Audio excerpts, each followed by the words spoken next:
Hello, I'm David Buckland and welcome to this week's Video Insight. Followers of Montgomery will know that we joined the forces with Brett Craig and his team at Aura Credit Holdings 2 years ago. The thesis here is that there's a powerful demographic tailwind. Many ageing Australian investors, either directly or via their self-managed super fund, will be examining the private credit asset class to provide regular income for their portfolios. I have written on many occasions that academics from the London Business School, Elroy Dimson, Paul Marsh and Mike Staunton, have analysed the returns of several developed share market indexes since 1900.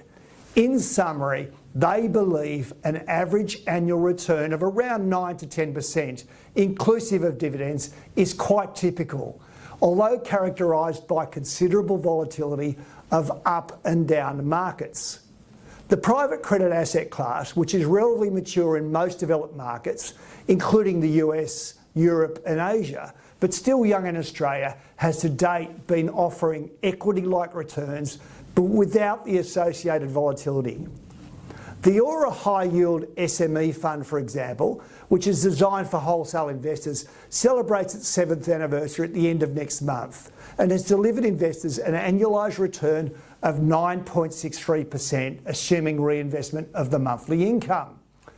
And that monthly income has averaged 0.77%, with a range of 0.6% to 0.93%.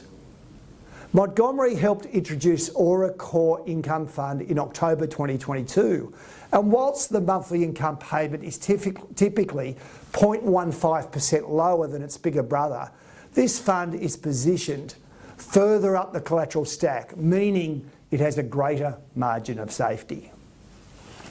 Interestingly, 3 other Australian-based organisations have recently joined the private credit space, highlighting the growing prominence of the asset class domestically. In September 2003, Pacific Current Group Limited, ASX PAC, which has a market capitalisation of $540 million, paid up to US $40 million to purchase a 25% stake in Avante Capital Partners, an LA-based private credit and structured equity investment management firm. In May 2024, HMC Capital, ASX HMC, which has a market cap of about $2.65 billion, announced the move into private credit with the acquisition of Patent Capital, a $1.5 billion commercial real estate private credit asset manager for $128 million. And just a few days ago, Regal Partners, ASX RPL, agreed to acquire Merrick's Capital, a $2.9 billion agriculture, commercial real estate and infrastructure private credit manager for $235 million. The vendors here will end up with 64 million shares in RPL, or 20% of the company's issued capital. In summary, many investment managers joining the private credit space, it appears Australia is catching up with the rest of the world, with private credit becoming a staple investor's portfolio. However, like all diverse asset classes, it is crucial to understand the varying risk profiles of the underlying funds on offer, and this includes the level of liquidity and diversification in the underlying portfolios. That's all I have time for this week. Please continue to follow us on Facebook and X.